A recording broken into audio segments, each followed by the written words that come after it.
Good morning. Welcome back to a classic Planet Doug behind the scenes video for Tuesday, April 30th. And I say it's a classic because when I started shooting these behind the scenes videos, they were generally just me sitting in my hotel room, sort of a morning video journal session. But then just recently, I've gotten very, very busy planning my trip to Vietnam and getting organized, all the logistics. I've had a lot of camera issues, things like that. And I've had to go out into the city a lot running errands. So rather than waking up in the morning and recording a video journal here, I would bring my camera with me. And then I would walk around recording my journal, things like that. But anyway, this is a classic behind the scenes video because I am sitting here in my hotel room. I have my camera, two cameras by the way, set up recording me on a tripod, and I am drinking coffee. And one of the main reasons that I'm recording this video, to be honest, is just a technical experiment on my part. I'm making all these decisions about what to bring to Vietnam, and the main decision I want to make this morning is should I bring my Olympus camera. Ever since I got it back from Olympus, the repair center, it is still doing the things that have been causing me problems, where it shuts down and it freezes. But for some reason now it's shutting down and freezing when I'm taking pictures as opposed to shooting video. I've actually used the camera. I did an unboxing for my new GoPro Hero 12, and I brought the camera, the Olympus, with me to Starbucks, and I put it up on a tripod just as I have now, and it worked flawlessly the entire time. It never froze and never shut down.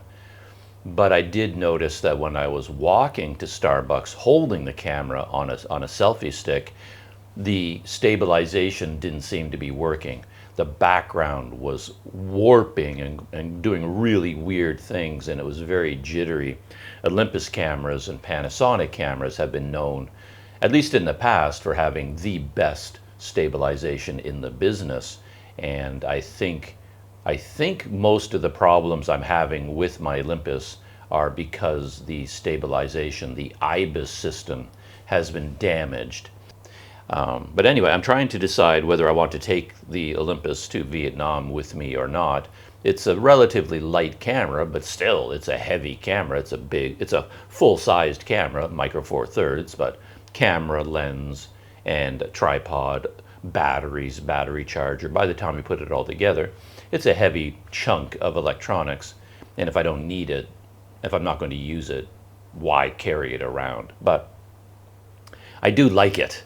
It's nice to have a full-sized camera for, especially for videos like this. Gives you a little bit nicer quality. But what I'm doing right now is I'm recording with both my Olympus and my new GoPro Hero 12. I'll take a picture so I can show you. As you can see, I have the GoPro mounted on top of the Olympus.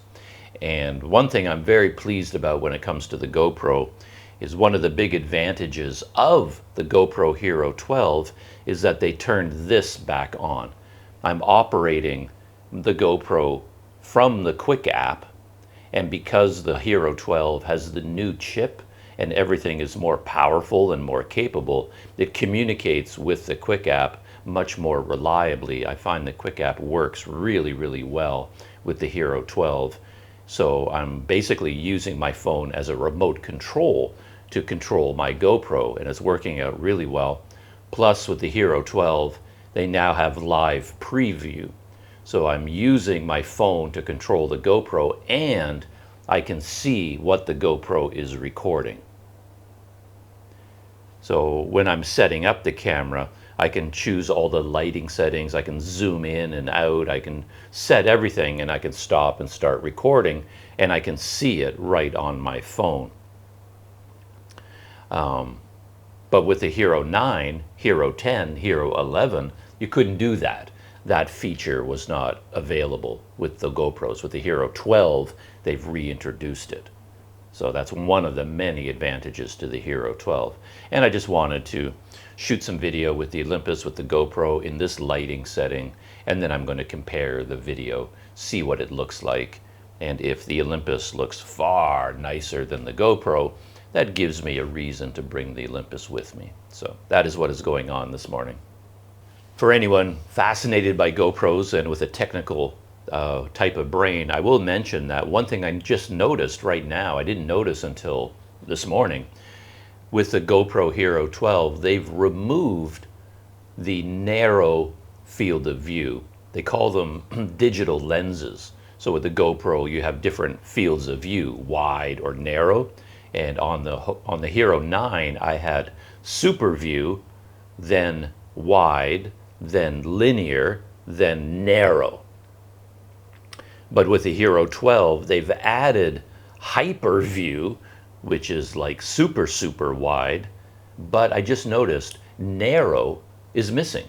So it goes from hyper view to super view to wide to linear, linear with horizon lock, and that's the last one. Narrow has been removed. I use narrow all the time. It was one of my favorite fields of view because I would set the camera up at a distance and I want to get closer to me, and I would choose the narrowest field of view. But of course, since it's one of the things I use most of the time, GoPro in their wisdom decided to remove it. But I did notice that it does have a zoom feature as well on the Quick app. So I was able to zoom in on the GoPro a little bit. There isn't enough light in this room though. It's quite a dim room. So the GoPro is probably struggling. But if it's good enough for this, it actually makes a lot of sense to bring only the GoPro, and that reduces the weight in my backpack considerably. But I do, despite all of its problems, I do love my Olympus, so I may end up bringing it. Quite often, I was talking with my friend Daryl about this, preparing for Vietnam, and I think I was talking to someone else. Anyway, it doesn't matter who I was talking to. What I said was, I have a habit of always, if I bring something, it turns out I don't need it. But if I leave something behind, I always end up needing it and wishing I had brought it. That happens to me all the time. And in fact, today is a very important day from that point of view because I'm sorting through all the gear that I have, and I'm going to be dividing it into two piles today because I am coming back to Malaysia. So I don't have to bring everything with me. And I have all my cycling gear here in Kuala Lumpur as well, which I have not decided what to do with yet. So one of my main tasks for today is going to be to take all my gear, go through it carefully today and divide it into two piles. The pile that I'm bringing to Vietnam and then the pile that I'm leaving behind in Malaysia for when I return. And my Olympus, I have to, which pile does it go into? And we'll see what happens. And I'm basing that decision partially on how the Olympus performs today relative to the GoPro. And since I started off talking about technology, I might as well continue down that path a little bit.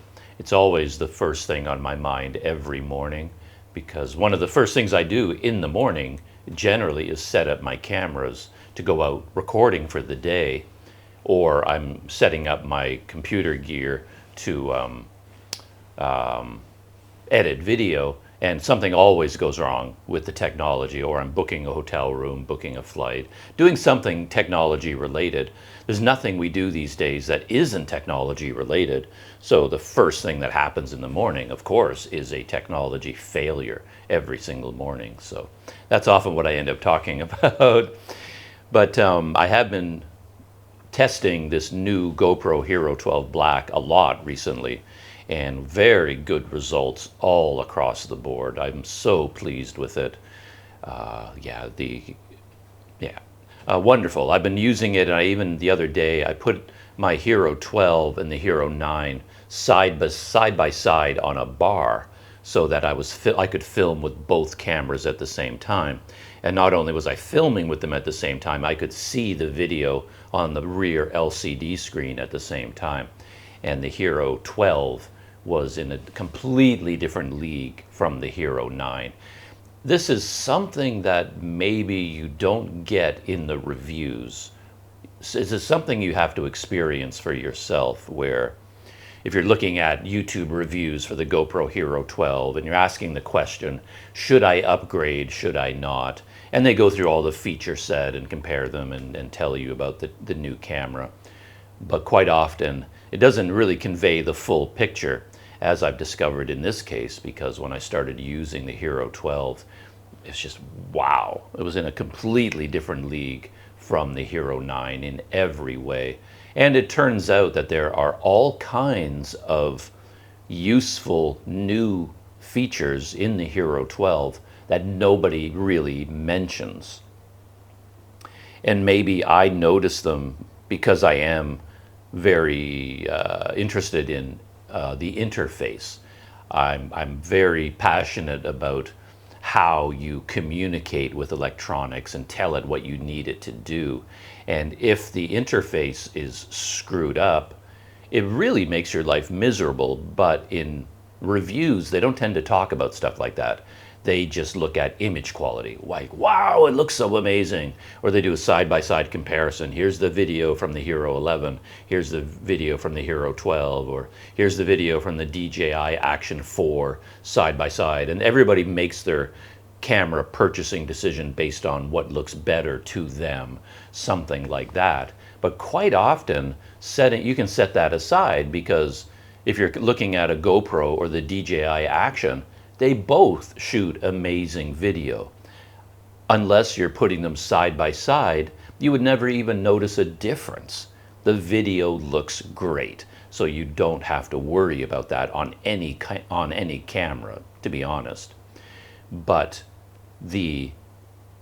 quite often, what will happen with me is I'll have a camera or some piece of technology, and the audio is fine, the video is fine, all that is fine, but there's something really annoying about how the buttons are set up, or the menu system, or the controls in some fashion. And those little details that I find super important, a lot of big YouTube reviewers just ignore them because they know the average person in a YouTube video doesn't want to hear about all those technical details. So, for example, the menu system for settings on the GoPro Hero 12 is completely different from on the 9, and I never liked the system on the 9. There's no way I can actually describe this to you in a way that makes sense, but I'm talking about how you basically change all the settings, your resolution, you want to change it from 1080p to 4K, any setting you want to change on the camera. The way you would do it on the 9, I never liked. It was just awkward and clunky, the way I like to work. And I was so surprised when I started using the 12, turned on the camera, and I wanted to change a setting, and I just went, oh, I like that. They completely changed the system, how you interact with the settings and the custom presets. That's the key thing. So maybe I'll mention it briefly. So with the Hero 9, you have a list of presets that you can make. So technically this is a good thing. So you can have a preset for outdoor shooting on a bright sunny day. Then you can have a preset for inside my hotel room in low light. And then you don't have to go into the camera and change many individual settings. You just choose the preset, and it has a custom setting built into it. So then if I'm going outside with the GoPro, I can just hit one button, outdoors. And then I want to come inside, I go indoors. And you just choose a different preset. However, the way the Hero 9 would work, the only way to change any of those settings was by altering the preset. So it makes you go through 2 steps. So there was no longer a global default setting. I couldn't go outside and decide, oh, actually now I want to shoot in 2.7K and then just go, boop, 2.7K. You have to go to the preset, open the preset, edit the preset, and save it. So all the settings were contained inside presets, and you had to open a preset. You had to pick one, open it, change the setting. So I don't know if that makes any sense to you at all, but there were more steps involved than I like, because I don't generally use the presets, to be honest. I just like how the Hero 7 would work, for example, where the Hero 7 just has settings. That's it. So you want to change the settings, you just go menu, boom, save. There are just camera settings rather than presets. I don't really like presets. I just like to change the camera settings. But on the Hero 12, I'm holding my phone up to indicate the Hero 12 because I'm controlling my GoPro with the phone. With the Hero 12, they have a combination of them. And the way they've implemented it is brilliant. You have presets. If you want to set up custom presets, you have the option.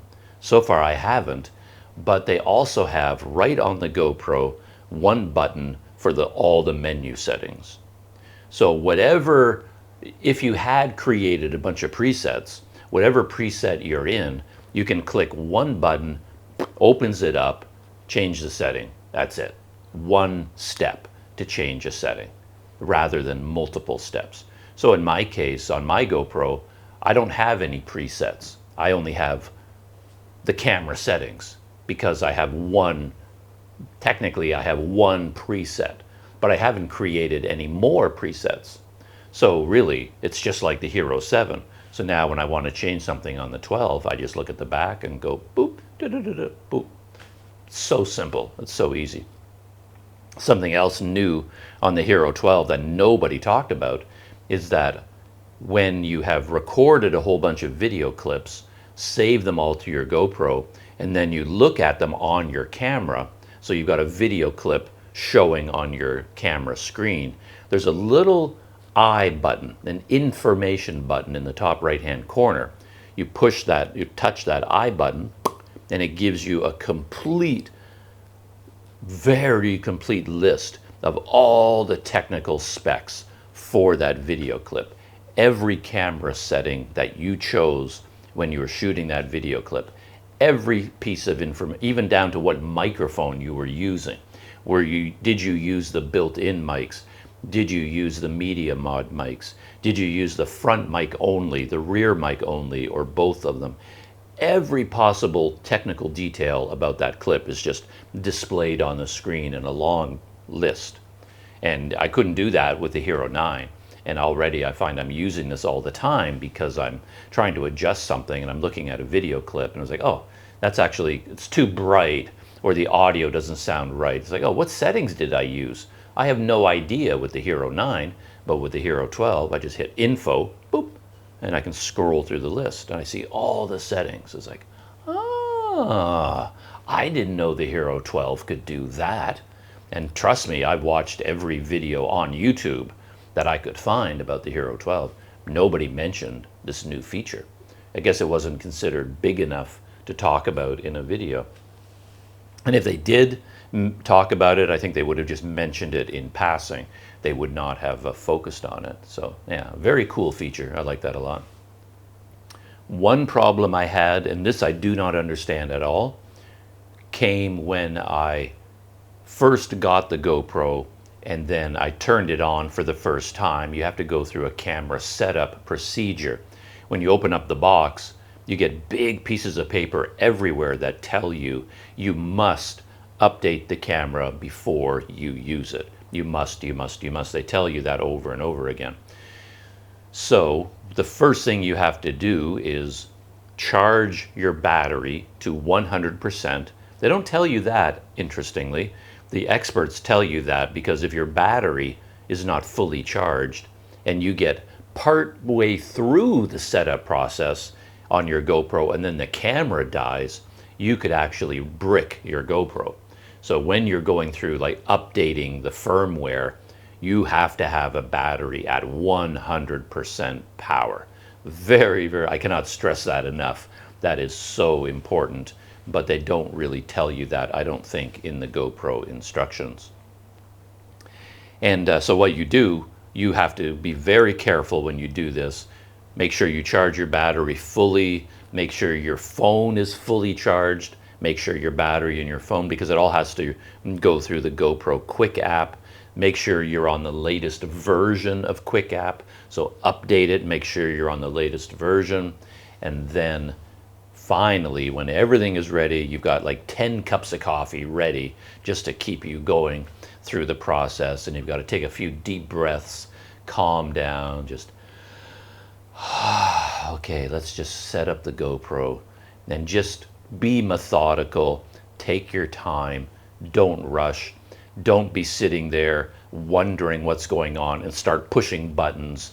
Just wait and go through it patiently, because it's a weird process. And there are long stretches of time where you think, and from everything I see on the GoPro and on my phone, it's frozen. There's nothing going on. There's no message saying, we are busy updating, please wait until we finish. There's no clock spinning around telling you that the camera is working. They are both just sitting there dead at several points during the updating process. And I'm looking at the phone going, nothing's happening. I'm looking at the GoPro, nothing is happening. It's like, oh man, it's frozen, it's stuck.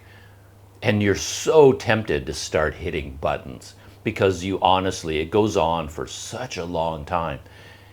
I'm waiting and waiting and waiting, and that's where the coffee comes in, because while you're waiting for something to happen, you have to distract yourself to keep yourself from start pushing buttons. Just put the phone down, put the GoPro down, just don't touch them. Just let them do whatever they're doing. Get your cup of coffee, sing a song, write a poem, do whatever you need to do, drink your coffee, and just let it be, because it is doing something. It doesn't look like it, but it's actually doing something, and it can go on for a long time. And you run into points where the GoPro will restart, so it actually turns itself off. So you think, oh, it's done. No, it's not done. Wait, don't touch buttons. The GoPro fires up again and goes on to the next stage of the updating. It is so stressful, let me tell you. And you just let it happen, let it go, and don't touch anything until it's done. But the instructions are completely unsatisfactory. GoPro, what's wrong with you? I've had trouble with this in the past with GoPro cameras, and you'd think by the time you get to the Hero 12 that the whole process would be streamlined, smooth, perfect UI, informing you what's going on, telling you exactly what to do. By this point, it should be automated, to be honest. You shouldn't have to do anything. You should be able to just turn on the GoPro and it should just update itself. The whole procedure you have to go through as a consumer, where you have to know a lot of things already, what I mentioned, charging the batteries, updating the Quick App, and then you have to connect your GoPro to the Quick App, and as it turned out, you have to do other things. On the instructions, it says this, I could go get it, but there's no point. It basically says, in order to update the camera, you turn on the GoPro. Well, let me get the instructions just to get this 100% clear. Here it is. They tell you on this sheet of paper, your camera must be updated before you can use it. Clear enough. 1, install the GoPro Quick App on your phone. Okay. 2, make sure you have internet access, then turn on your GoPro by pressing the power button. 3, follow the on-screen instructions. That's all they tell you. And on all the different notices, the manuals everywhere, that's everything they tell you. And believe me, that is not enough. At a minimum, it should say, make sure the batteries are fully charged. That is so important, and they do not include that in the instructions. They don't say, update, make sure you have the latest version of the Quick App. This is also quite important, because you could have installed the Quick App 5 years ago on your GoPro Hero 7 and never updated it since then. They don't know. They should make sure you have the latest version. That should be included. Battery fully charged, phone battery fully charged, have the latest version. And then they say, follow the on-screen instructions, as if from that point on, you'll be told what to do. But you're not. Because I did that. This is what I do. You basically turn on your GoPro. Oh, to be honest, it doesn't even tell you that you have to load Quick App. That's even missing from the instructions. It doesn't say that you have to have launched Quick App. It doesn't tell you that either. The step-by-step instructions should be much more detailed than this. But of course, you have to have Quick App turned on before you turn on your GoPro, but they don't tell you that either. So launch Quick App, make sure it's updated, then turn on your GoPro, and then it says follow the on-screen instructions. But I'm here to tell you that if you launch Quick App, turn on your GoPro, you will get absolutely zero on-screen instructions. Nothing will happen. Your GoPro will sit there, your Quick App will sit there, and nothing will happen. You will get no instructions about what to do next. It just sits there. Because there's another step. I don't have Quick App launched right now, and I'm not going to go through it just to read it. But what you have to do is connect your camera to Quick App by pressing a button on the screen, because it told me to follow on-screen instructions. So when I got no on-screen instructions, I thought I did something wrong. So I thought, oh, I screwed up right out of the gate. What did I do wrong? I didn't do anything wrong. I've got Quick App. I turned on the GoPro, and then on the GoPro, there were no instructions. Like on the GoPro, it just said, there was a screen there that said, follow instructions. But there were no instructions. So I'm like, what did I do? Like now I'm terrified. I don't want to turn anything off, because I know that can lead to big problems. But what else can you do? Like nothing happens. You can wait as long as you want. I said earlier that if nothing is happening, just wait. But you can't, I haven't even started the process yet. So there are no on-screen instructions to follow. How do I get them? And I'm looking and looking, and I'm like, oh man, I don't want to touch a button. I don't want to do anything, because they're not telling me to do anything. They're just saying, wait for instructions. So I'm waiting and waiting. So what I did, of course, is I went on the internet and I went looking for YouTube tutorials about the setup process, following the people with real world experience, and they would actually tell you what really happens as opposed to what GoPro tells you. And it turns out what you have to do is now you have to physically connect your camera to the Quick App. And down in the bottom right hand corner, there's a little picture of a camera. And when you press that button, now Quick App looks for a GoPro camera. And until you press that button, nothing will happen. Never happens for me. So basically, it's much more complicated than what they show here. So you have to turn on the Quick App, then turn on your GoPro, then you have to press this button so that your Quick App looks for a GoPro, finds it, creates a Wi-Fi network in order to communicate with the GoPro. And if I remember right, I think it even asked me to set up my GoPro originally. I had to give it a name, choose a name for this GoPro, because Quick App, I guess, is finding it for the first time. And then you give your GoPro a name. And then after you do that, you start to get instructions about what to do next. But what they say here, just follow the instructions. There are no instructions. You have to physically know how to first connect your GoPro to the Quick App by pressing that button. And then you create a Wi-Fi network, and then it communicates with the camera. That's how it works. So it just amazes me that these are so bad, basically, these instructions. Maybe it works for other people, but I've set up GoPros in the past. I've done this multiple times, and never once has this worked. follow on-screen instructions. There are no on-screen instructions when you follow their system. You have to intervene in order to start the process. So, and then from that point on, to be honest, the setup procedure was very unsatisfactory as well.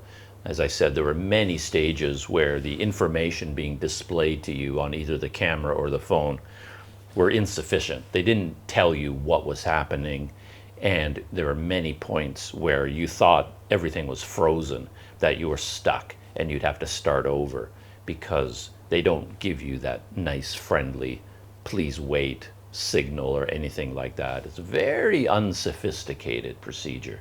Again, that surprises me. Anyway, I got through it.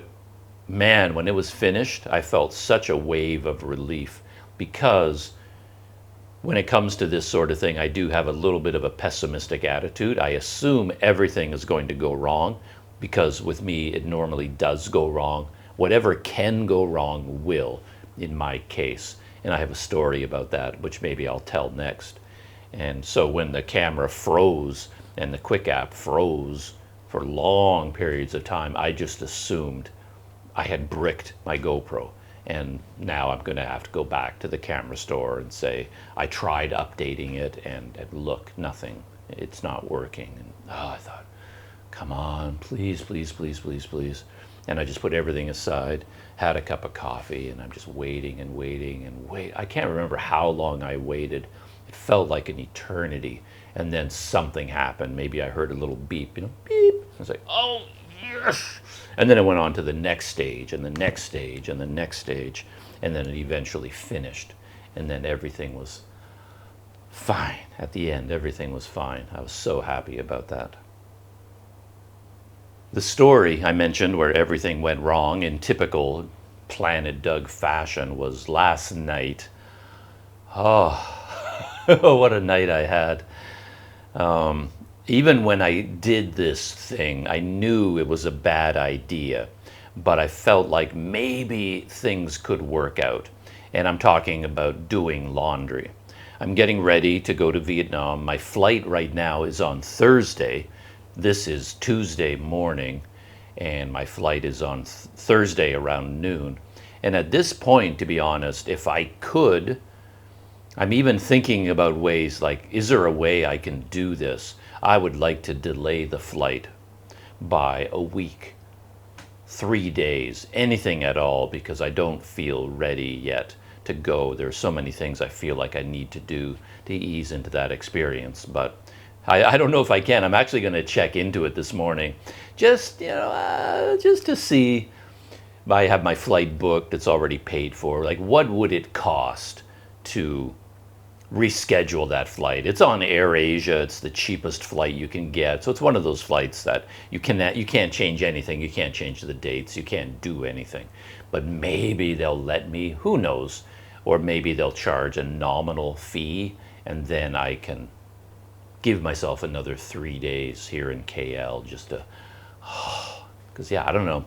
Things have been weird lately with all of my cameras breaking down and just other things going on where I just have had trouble coming up with enough time to do all the things I want to do. But anyway, we'll see how that works out. But in terms of the list of things I need to do before my flight, one of them was do laundry.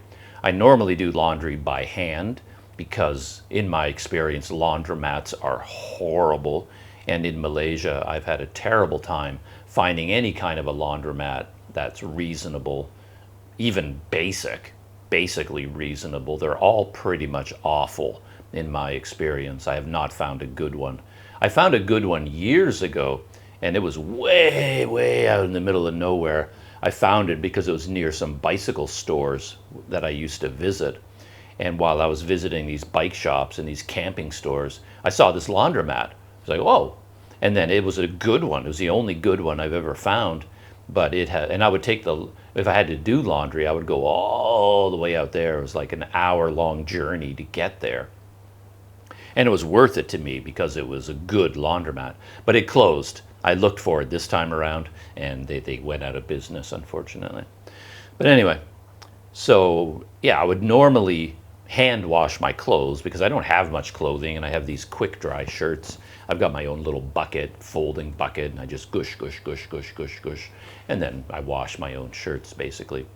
But every once in a while I get to a point where everything I own, right now I have a pair of long pants that I've been wearing a lot. I have my own bed sheets and a towel, and all of my stuff could use a good washing. And then I want to go to a laundromat and throw everything into a big machine and just do everything all at once. So I wanted to do that before Vietnam. And yesterday was a really good day, had a really good day. I met my friend Daryl for breakfast, in fact. And we went to a place called 8 Toast Kopitiam. I had other reasons, to be honest, we didn't meet just for breakfast, but I had other reasons to meet with him, some logistical stuff. He's helping me out with my trip to Vietnam, and so we got together. And then, yeah, we met for breakfast at the same time, doing a double duty that way. And so I got up pretty early to meet Daryl, to have this early morning breakfast, amazing breakfast at 8 Toast. I shot video the entire time on the Hero 9 and the Hero 12 side by side, and I shot video with the 360 camera. I don't know whether I'll do anything with all that video. I don't have time to edit it, but we'll see. And then the whole day went by. I was doing all kinds of other things, and then it became evening, late afternoon into evening. And I discovered a couple of days ago that there was a laundromat right around the corner. There's a restaurant here called Yut Key that I go to quite frequently. And I was looking for laundromats on Google Maps, and it's like, oh, there's a new laundromat right beside Yut Key. All the reviews were good. It looked reasonable.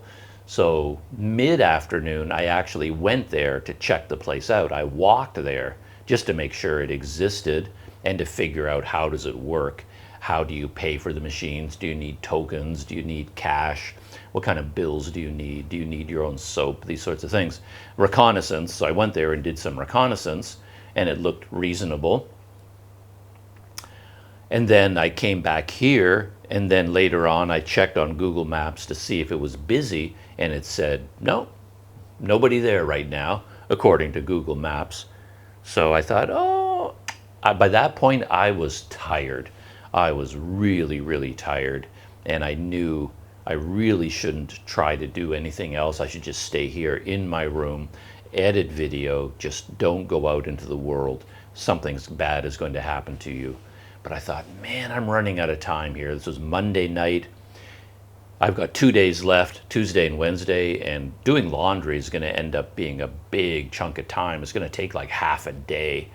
So I thought, well, if I use up half a day Tuesday to do laundry, I have a window of opportunity Monday night to do laundry. So I'm not feeling it, doesn't feel right, but maybe I should do it now.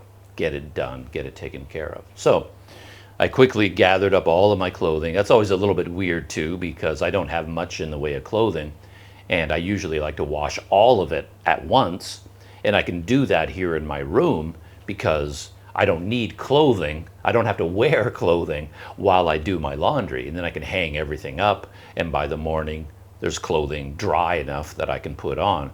But if you're going to a laundromat, you have to be wearing clothing when you go to the laundromat, but whatever clothing you're wearing, you can't wash. So I end up doing a complete load of laundry, and yet at the end of it, I still have some clothing that it hasn't been washed because I was wearing it. So I have to kind of rummage through all my clothing. I end up keeping a kind of a t-shirt, an old rag t-shirt that I never wear in public, and then I would just keep it as my laundry t-shirt. And that's the t-shirt I wear if I have to go to a laundromat to wash all my clothing, because I never wear that shirt in the real world anyway. So I got out my laundry t-shirt, put that on. I had to figure out some way to wear pants where I could wash my important pants, but I had another pair of pants that was like, okay, I could wear these while I'm doing laundry. So, and I got all that ready, and then I went to the laundromat, and of course, when I got there, all the machines were full. All of them. Every dryer, every washing machine. And there weren't really that many there. There were only 4 washing machines and 4 dryers, but they were all fully occupied. And it's like, of course they are. Yeah. So then I had to wait, and then you get this bit of stress starts to come into the equation, because you're waiting for the machines to finish so that you can use the machine. But while you're waiting, other people now start coming in wanting to do their laundry, and now you're in a competition with these other people. Who gets the next available machine?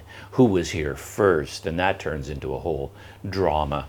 And I do have to say, I guess this is something against my own people being people who use laundromats. I think you can divide the world into sort of 2 or 3 groups based on laundry. There are the people who have a house with their own washing machine and a laundry area. Those are the best people. They're all set up. Then you've got the people who pay to have their laundry done. A lot of good, normal people do that, and they just have laundry, and if they're businessmen, they're travelers, whoever they are, they just drop off their laundry at a professional place, and here's my laundry. Because their clothing is usually in really good condition, really nice clothing, everything makes sense, and they can just hand it over to a stranger and let them do the laundry for them, fold it up nicely, and they get it back 2 days later. So there's those people, and then there are the laundromat people like me. And again, not to besmirch my people, but if you've ever been to laundromats, laundromat people, they're a bit rough around the edges. I think I stand out a little bit. I don't think of myself as rough around the edges. I'm quite quiet and polite and introverted, perhaps. But the average group of people at a laundromat, they don't mind getting dirty. They're in there flying with elbows. They're fighting for their place in the world. And if I'm there at a laundromat competing with them to get access to a washing machine, I'm losing, because they're tough people and they're not worried about niceties. They get in there and they just do whatever they want. And I'm hesitant to even remove people's clothing, because you have to. Because what people do, I never do, but what people do, because they're smarter than me, they put all their laundry into the machine, put in the soap and the coins, they start it up, and then they go home. They go back to their hotel, and who knows how long it's going to be until they come back. So the normal thing to do, and it's part of laundromat etiquette, is if a machine is finished, you are allowed to open the machine, take that person's clothing out, put it into a basket, because there were 3 plastic baskets there that belong to the laundromat, and this is what they're meant for. You take the clothing out of the machine, put them in the basket, and you put it up on the table. So you empty the machine, and then you can do it. And I'm even hesitant to do that, because who knows whose clothing this is? This is personal property of some other person, and I feel like I'm invading their privacy and their personal space. But I had no choice in this case. This is kind of funny. It's like, oh, for Pete's sake. I'm talking about the type of person that uses a laundromat. I ran into quite a number of these people when I was there. Oh boy, what a bunch they were. But anyway, there was a man there. I believe he was from India. It was either India or Sri Lanka, I'm not quite sure, a migrant worker, and he was there doing laundry, and he took an interest in me, because I think he saw me as sort of a injured baby bird. He could see that I was a little bit uncomfortable in this element there, and he was trying to help me out. I mean, I knew what I was doing, but I tend to do things slowly. Even if I've been to a laundromat before, I will read all the signs just to remember, okay, how does this place work? I review the procedures. I like to go slowly, methodically, figure things out. And he thought I just didn't have a clue what to do, so he started jumping in to help me out. And I asked him, when I first came in, like, because he seemed to be waiting, and I'm curious, okay, what machines are going to be available first? So I asked him, so these are all yours? Like all 4 machines were in use. I thought maybe he was using all 4 of them. And I said to him, like, these are all, you're using all of them? And he told me, no, no, no, no, just these 2 in the middle. They were his, and the other ones were not. So we had had a contact, we'd been chatting. And then the machine on the far right, it stopped, it finished. So now this man from India who was helping me out, he was so eager for me to get in there and take that clothing out. So he's like, go, go, go, go, go, go, get that one, take the clothes out. He gets the basket for me, he gives me the basket. You know, you can do it, you can do it, it's okay, it's okay, it's okay. But he was so energetic about this help that he was offering me. He sort of got a little bit in my face about it. And I was like, yeah, I think you can back off a little bit, dude. You don't need to be this close, right? So now he's like right here, his face is right here, he's over my shoulder, and I'm opening up the machine, and he's like right there, and I'm trying to pull the clothing out, put it in the basket. Anyway, he was getting a little bit in my world, a little bit too much. But this is a very interesting thing too about laundromats, that they have instructions for the machine, and one of the instructions is the fill line halfway. You know, the owners of the laundromat don't want you damaging their machine or overfilling it or getting a poor washing job. So they give you advice. Fill it up halfway with your clothing. This is the fill line, the maximum amount of clothing you can put in terms of course, what the weight the machine can handle, the weight of clothing, but also rinsing the soap away, getting a good wash and rinse.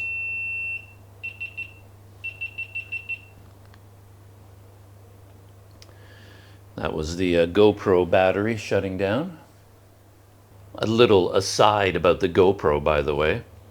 Very interesting. I mentioned how the camera reviewers don't tell you about all these little changes, and I've noticed so many.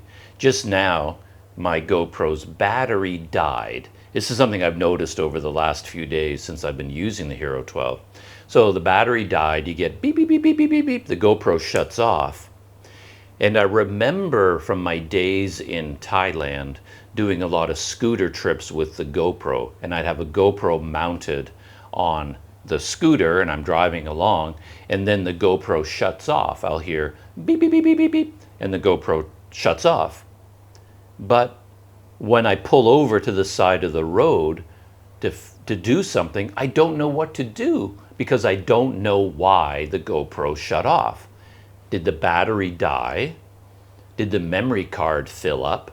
Or did it overheat? There are 3 basic reasons why the GoPro would have shut itself off. But with the Hero 9, I never knew. So now I'm there at the side of the road thinking, okay, do I change the battery?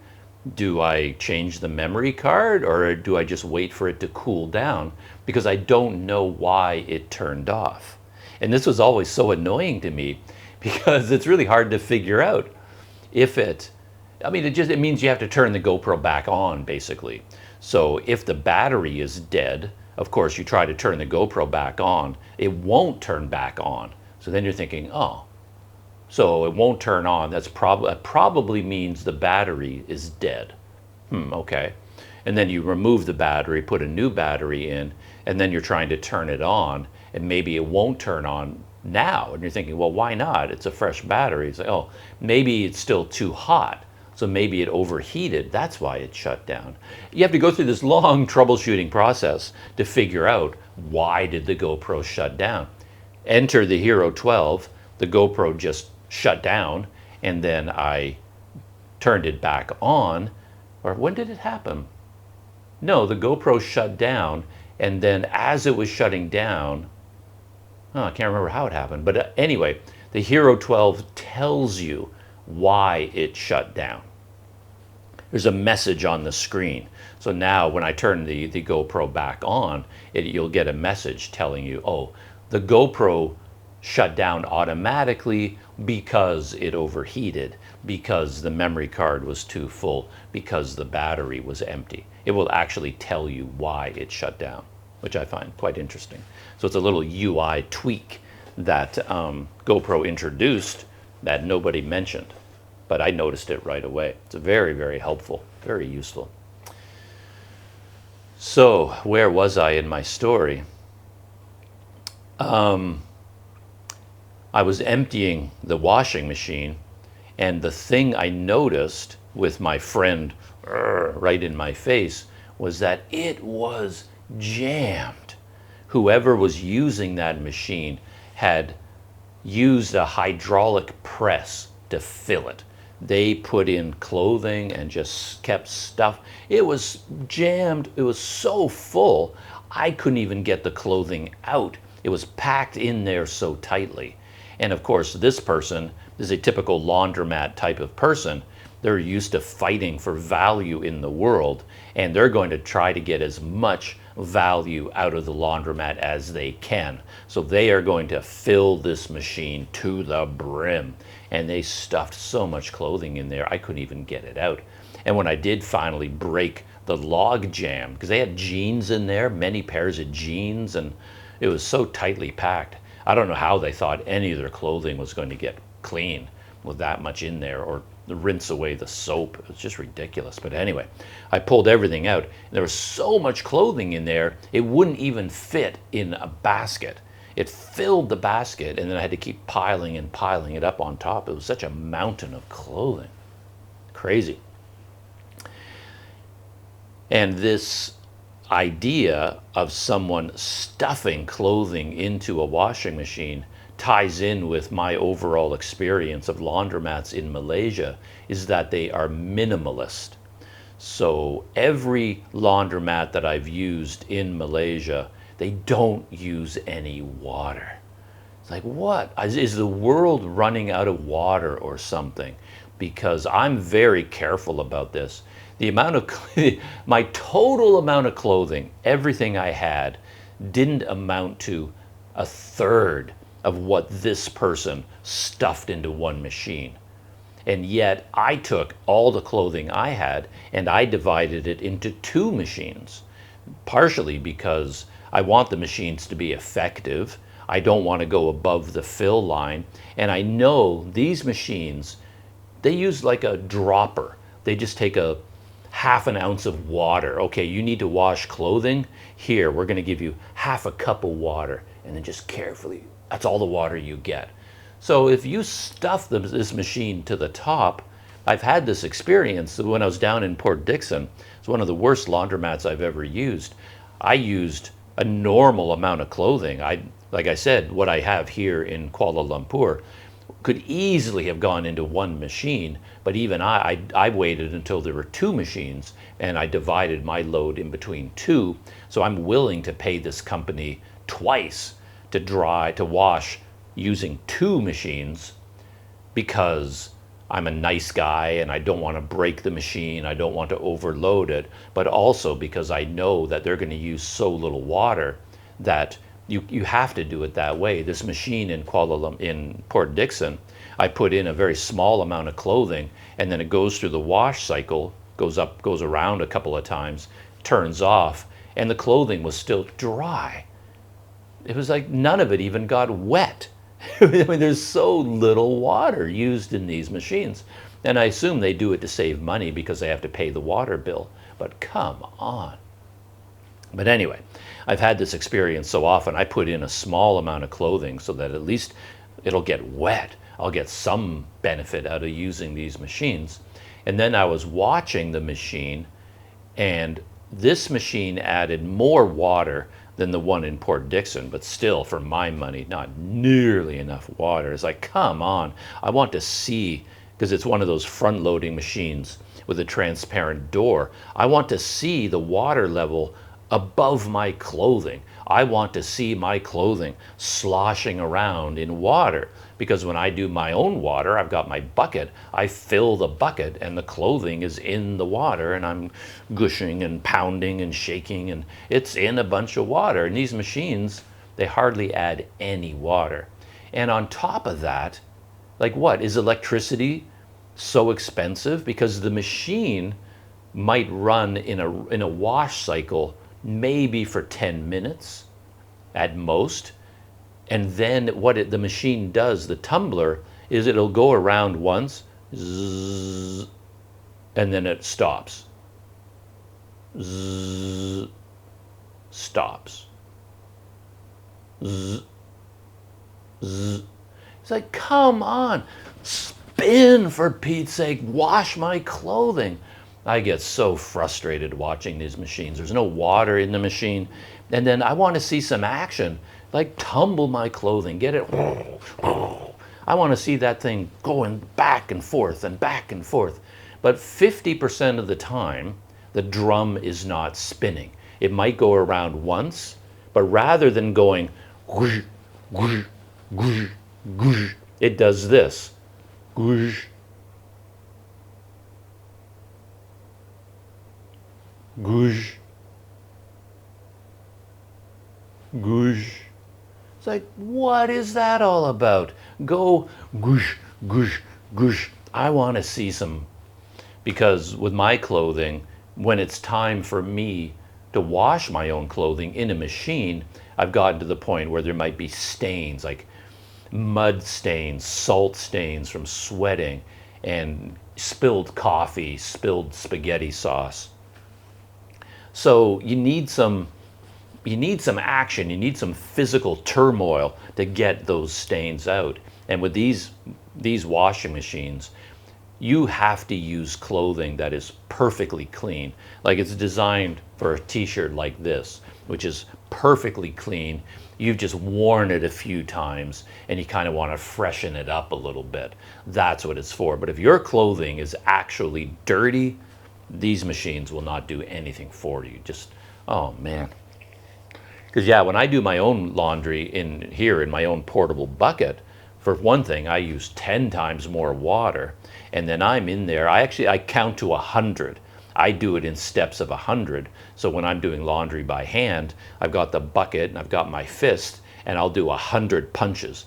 And I count to 100, or I open up my hand and I'm going spinning, and I'll do 100, and then I'll take a break, and then I'll do 100 more. 100 more. I'll go up to like 500 of these, and then I set it aside for a while. I let it soak for an hour, and then I come back to it, do 500 more, and I get in there with, I'm busy working, because that's how you do laundry. You see people who do laundry in lakes and ponds, they've got the sticks and things.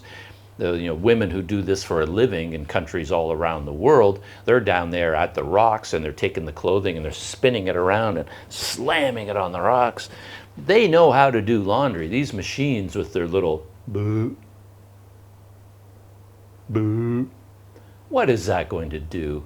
So before you know it, you're watching the washing machine that does this for 10 minutes, and it says, oh, we washed your clothing. Like, no, you didn't. You didn't do anything. You didn't add water, and you barely had the energy to go around in a circle once. I find that so frustrating. And then the thing starts spinning because now it's going into the rinse and spin cycle. So I would say 70% of the time is devoted to rinsing and spinning. The wash cycle is totally useless. Anyway. So frustrating. And of course, while I'm there, hot. Oh my gosh, was it hot. Brutally hot inside this little space. I was sweating to death. The t-shirt, my laundry t-shirt was soaked with sweat, sweat running down my face. I was an absolute wreck. And I was so tired because it was the end of the day. Other people, the laundromat people, were coming in. There was shouting and yelling and pushing and craziness. It was just an uncomfortable experience overall. But in there, oh, no benches, not a single, well, forget about chairs. No chairs, no place to sit down. This place didn't even have a bench. There's nowhere to sit down. So while you're waiting for your laundry to finish, you have to stand there the entire time, sweat pouring down your face. Such an awful place. They can't even buy benches? How expensive is that? Come on. But they did have a vending machine. Belonged to a different company probably, but it was a vending machine, cold drinks. And I'm looking at that machine thinking, I don't know, because I've been burned so many times in Kuala Lumpur by these vending machines because the drinks are not cold. They come out of them at room temperature. And I'm looking at this machine thinking, I don't know, but man, I need something. I'm in such a bad mood right now because of this laundry experience. And there was Coke. They had Coca-Cola in there, and I'm thinking, do I dare risk it? I thought, okay, let's do it. Who knows? Maybe they're ice cold in this machine. I don't know. So they had a touch and go eWallet payment system, 3 ringgit for a Coke. And I decided, okay, let's take a chance on the modern world. Maybe this will work. And I did the whole eWallet thing. The machine dispensed a Coke. I reached in, took it out, room temperature. It was just warm in my hand. It's just like, oh, I wanted to punch that machine. And they had a sign on the machine with a couple of phone numbers. If you have issues, any problems with this vending machine, call, I think it was like Tommy or John or something like that. Call Jason or Tony. Maybe it was Jason and Tony, and they had phone numbers there. And I was thinking, man, if I knew how to make a phone call, I'd be calling you guys right now. Like, bring me some ice. Bring me a cup and some ice and a straw, because what is the point? And I wanted to put a sign on the machine. I feel like I should walk around with a big pad of paper and tape and a magic marker, and then I would put a sign on this machine saying, do not use, drinks are lukewarm, and then I would tape it to the machine, because these business owners who give subpar service, they need to be called out. I talked about how I used this massage chair in an MRT station. You pay for a 10-minute massage in the chair. I paid for it, and the machine wouldn't work. It didn't turn on. It just gave this siren sound, and then I lost my money because it didn't give me a massage. And of course, they have a sign there that says, you are using this chair at your own risk. We are not responsible for anything. If our chair breaks your legs or breaks your back or kills you or takes your money and does not give you a massage, that's not our fault. That's your risk. You are assuming that risk by using our service. That's what all the companies tell you. Very annoying. And then here we've got washing machines that I'm paying for that are subpar. And now the vending machine with lukewarm Coca-Cola. It's like, oh, could this evening get any more Planet Doug frustrating? And then, of course, it did. Because, oh, this was so weird, though. Timing was completely off because my laundry was finished. Everything was done. I folded everything up. I put it in the dryer, which I don't normally do, but I thought, man, I just want to dry this. I want to be finished with it. Normally, I'd take it back to my room and I hang dry it because I don't like dryers shrinking all your clothing. But I did use a dryer, and that's one thing about these laundromats. Their washing machines are subpar, but their dryers are hot. Oh my gosh, are they hot. You got to keep an eye on those things. Your clothing could catch on fire. So they use a lot of electricity for their dryers. I don't know why they don't use any water or electricity for their washers. But anyway. So I dried all my clothing and I folded it. And I was all ready to go. I was just about to leave. And then this young man came in. And he came right up to me. Nice young guy. Turned out he was from Vietnam. He told me he was from Vietnam. He's here on a holiday. Because in Vietnam right now they have a 5-day reunification holiday. And he's here, he's going on a trip, he's in Malaysia, then he's going to go to Singapore. He told me all about this. We chatted for a while. And then he said to me, can you show me what to do? I don't know how to use a laundromat. I don't know how to use these machines. And he just assumed I knew, which I did. So I happily chatted with him and I walked him through the whole procedure. It's one of these places where you have to get tokens. You put money into a machine, it gives you tokens, and you insert the tokens. And it's a little bit tricky. You really have to be careful because they have a dryer stacked up on top of a washer, but the coin slots are right beside each other. So you can easily get confused. You put your clothing in the washing machine, you're putting all your tokens in, and now you're going to push the button, but the washing machine isn't responding because you put your coins in the wrong slot, and the slot right beside it is for the dryer up above, because the coin slots are right here at the same level. One slot is for the washing machine, the next slot is for the dryer above. And it's so easy to put your coins in the wrong one.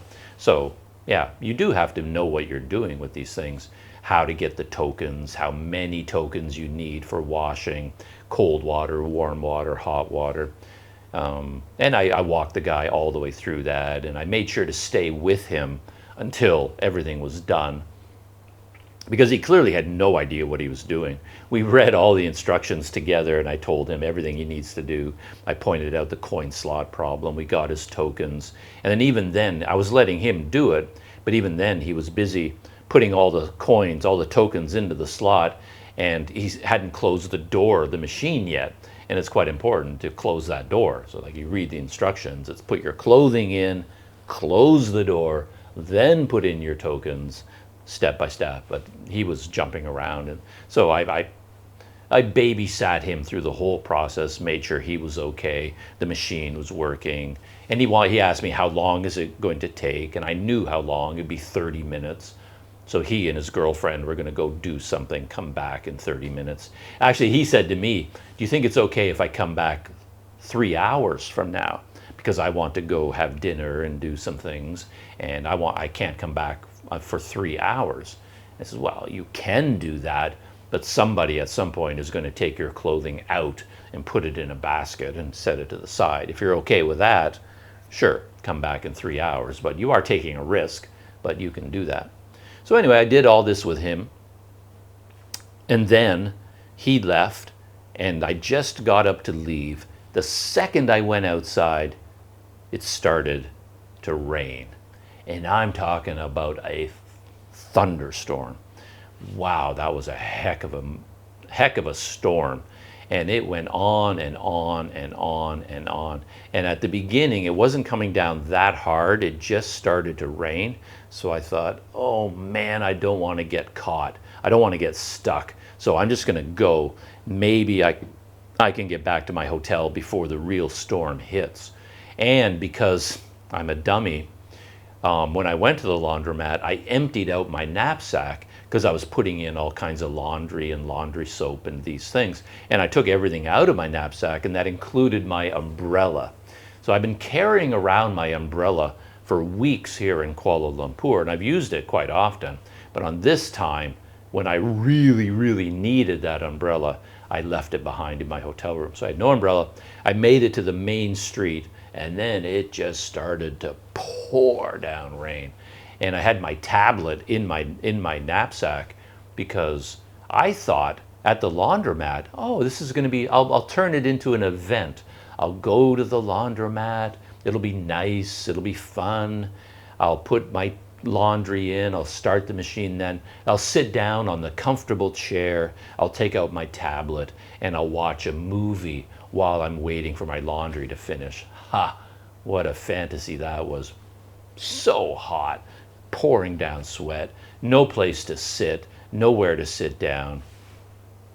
Anyway, so I did not watch a movie waiting for my laundry to finish.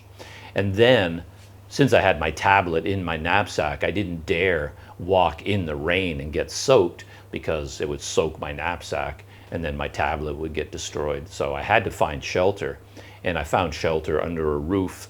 And then I waited and waited and waited and waited, and I got so irritated, so frustrated. It's like, had I left from the laundromat 2 minutes earlier, 3 minutes earlier, I would have already been back in my hotel, nice and dry, with all my laundry done.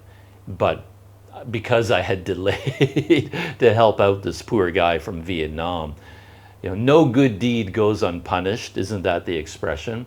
That because I had taken the time to help this guy out, I waited just long enough that the storm hit. And I was stuck there for the longest time, just waiting for the rain to stop. And it went on for such a long time. It was so irritating. And it wouldn't stop. It eventually got lighter. The rain let up a little bit. So I thought, okay, I'm going out of my mind here. I'm so tired. I'm so exhausted. I'm so irritable. I was fed up. It's like, oh, why did I do laundry tonight? What a mistake. I should have waited till the morning, gone there, crack at dawn when I was feeling fresh. And then thought, oh, what a mistake this was. Everything went wrong. It was just a disaster from beginning to end. Yeah. But anyway, I waited until the rain let up, and then I went walking. I still got soaking wet, but I held my knapsack under cover, trying to keep it dry so my tablet doesn't get damaged. And I finally got back to my hotel just like a drowned rat. I was just one of the more miserable experiences of my recent life, going to do laundry. All right. Anyway, that is my laundry story from last night, and I think that'll be the only Planet Doug story that I tell this morning. A couple of notes before I end this morning's behind the scenes video, I guess. As I said, I'm preparing to go to Vietnam, and I still have to do things. I haven't booked any accommodation. It's another reason I wouldn't mind delaying by a couple of days. I'd delay by a week if I could. But my visa for Malaysia expires 2 days later on May 4th. So yeah, I don't think I'll be changing my departure date. It will remain this Thursday, May 2nd. But I have to book accommodation. I haven't done that yet. And I think I have to book a flight out of Vietnam in advance. I think they're pretty serious about that, and I haven't decided what to do about that. It's another little requirement about going to other countries I find a bit annoying for my lifestyle. It doesn't really work because I don't know when I want to leave. I don't know how I'll want to leave. Maybe I'll want to fly out of Saigon. Maybe I'll want to fly out of Hanoi. Maybe I'll want to leave in a month. Maybe I'll want to leave in 2 weeks, in 2 months. Maybe I want to go overland into Cambodia. I don't know. But they won't let you into the country until you tell them how you're leaving the country and when you're leaving the country. It's always ends up being a little bit of a problem. But I have a feeling that Vietnam is more serious than other countries. So I think you have to have a definite, confirmed flight out of the country that you can show them, that they're going to check on. They're going to really look into it and make sure it's legit. So I either have to book a real flight and pick an official departure date and pay for everything, pay for the luggage, pay for all the things you would pay for, or just book a cheap flight with no extras, no add-ons, no anything, and then you just lose that flight. You lose that amount of money because you're not going to use it. So you just book the cheapest flight, and the only reason you book it is so you can show immigration you have a flight out of the country with no intention of ever using it. But again, you lose that money. So that's probably what I'm going to do. I'll do accommodation this morning maybe, and then I'll do the flight tomorrow morning. I have to divide these errands up. I can only do one of them per day. Otherwise, it's just exhausting. So I have to do that. And my main job for today, as I said, is to sort through all my camera gear, basically, and decide what to bring with me to Vietnam, what to leave behind. And I'm doing this test with my Olympus and GoPro. Part of this, just to see, is the Olympus working? I have it set up on the tripod now with IBIS turned off. And so far, it hasn't shut down once. Not once. So maybe I destroyed IBIS on my camera, but for using it on a tripod, maybe it doesn't matter. So maybe I can still use this camera whenever I put it on a tripod. So yeah, I changed the battery one time, and normally if I change the battery, the camera will freeze, shut down. Everything, in the past, it would have shut down many, many times before now. But this morning it hasn't shut down once, so maybe it is usable. Anyway, I have to decide whether I want to bring it with me to Vietnam or not. I think I want to get a haircut before I go. Though it would be kind of nice just to get the haircut in Vietnam. If I have to go through the horror of going to a barbershop, maybe I'll just save that experience for Saigon and then I can go to a barbershop there and turn it into a cross-cultural experience, because I'm familiar with barbershops here. That's another service in Kuala Lumpur I've never quite gotten figured out. I have not found a good laundromat in KL, and I've never found a good barbershop for me in KL either. So a lot of these services that I use routinely, I've never gotten that part of my life figured out in KL for some reason. More to the point, I'd like to find a barbershop where it's just easy to go to, there's no mess, there's no fuss, doesn't take a lot of energy, and the guy just, you sit down and he goes, zip, you're done, out the door. I just want something really easy, and I haven't found anything like that in Kuala Lumpur. But maybe I can save the haircut for Vietnam, and then I can turn it into an experience, my first haircut in Vietnam.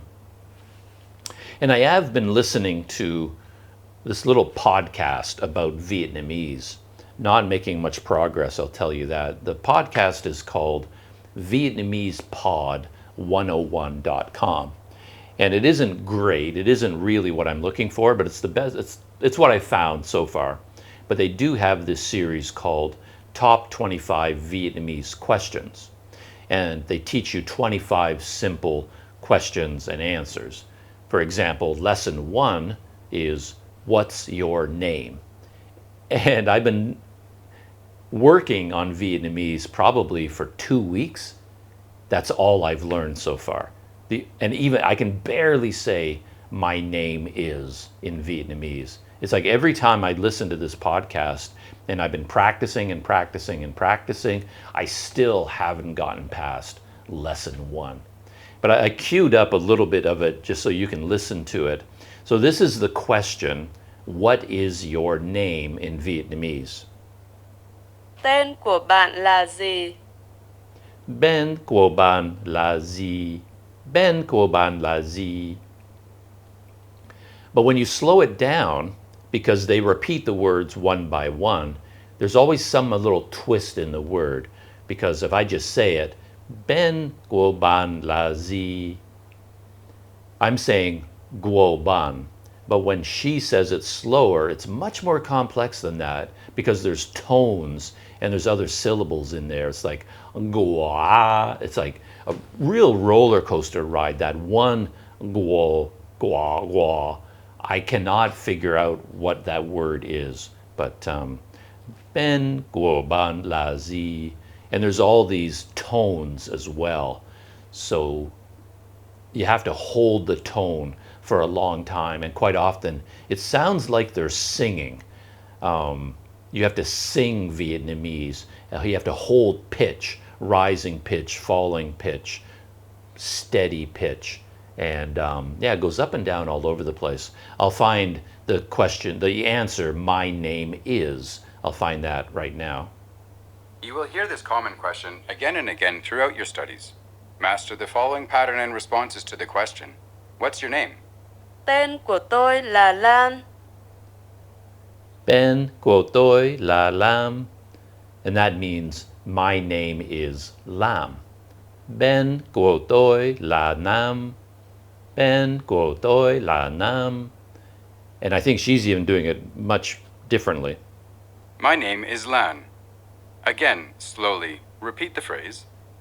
Tên của tôi là Lan. Ben của tôi là Lam.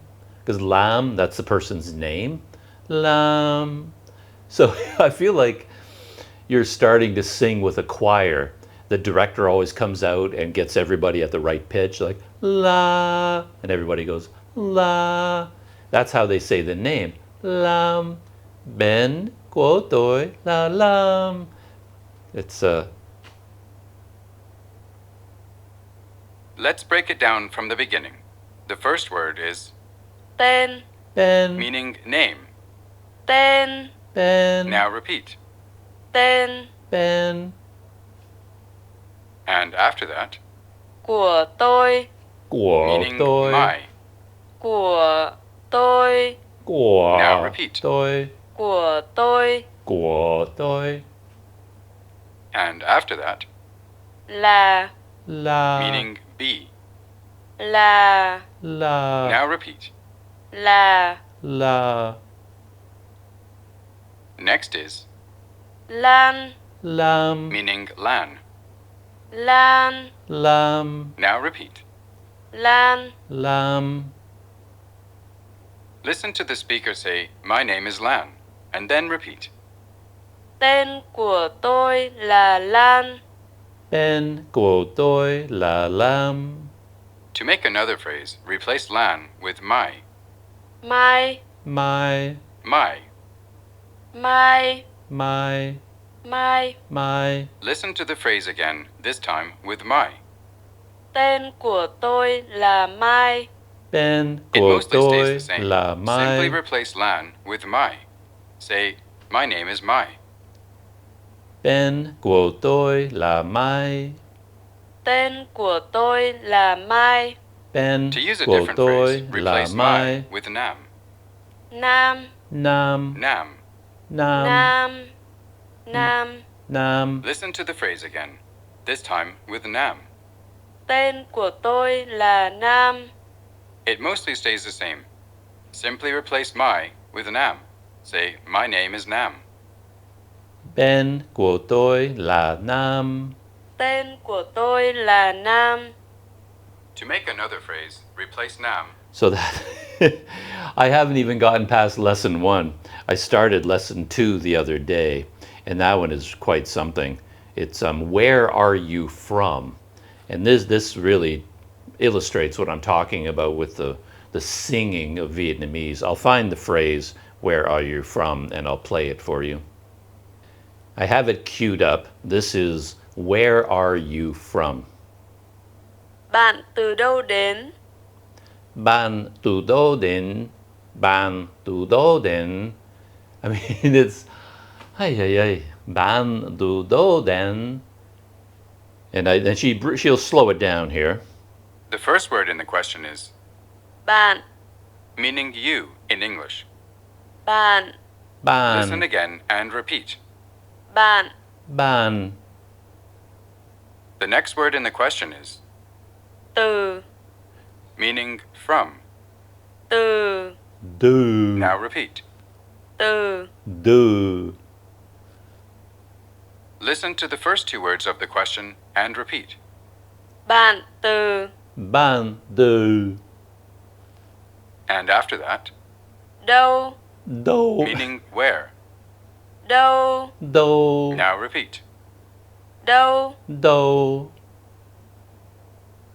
Listen to the first three words of the question and repeat. Bạn từ đâu? Bạn từ đâu? And next, Đến, Đến, meaning to come. đến, đến, Now repeat. đến. đến. Listen to the entire question and repeat. Bạn từ đâu đến? Bạn từ đâu đến? You will hear this common question again and again throughout your studies. Master the following pattern and responses to the question, "Where are you from?" Tôi đến từ Mỹ. I'm from the US. Again, slowly, repeat the phrase. Tôi đến từ Mỹ. Tôi đến từ Mỹ. Let's break it down from the beginning. And I believe that means I am from the United States. Tôi is I, đến từ Mỹ. So when she says the words individually, I hear some kind of a rising or falling tone. But then when she puts it into a whole sentence, I can, if I'm goofing around, I can imitate the rising tone perhaps. Like dien, dien, dien, dien, going up.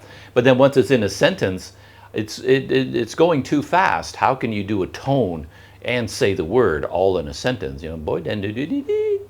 It's a little bit like singing, is my interpretation of Vietnamese so far.